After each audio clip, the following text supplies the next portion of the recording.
Magandang buhay sa lahat, nakakasaya naman, ng puso, sa mga fans ng Lizken.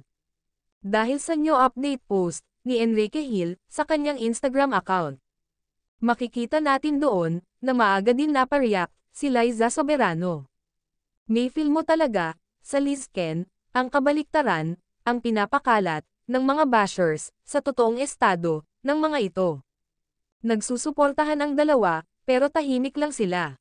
Bihira lang mag-update, si Enrique Hill. Pero nakakataba ng puso, na andyan din, nakasuporta, si Liza Soberano. Same with Enrique Hill, nakasuporta lang din, sa kanyang baby. Samantala, dinumog, at sobrang daming Pinoy, ang dumalo, sa nasabing event, sa Dubai. Kung saan nag-perform, si Enrique Hill. Pinagkaguluhan, ng mga kababayan natin, si Enrique Hill, sa nasabing bansa. More snaps, and more IG stories shared pa, na binahagi ni Ken, sa kanyang account. Ating panoorin guys. Written in these walls are the stories that I can't explain.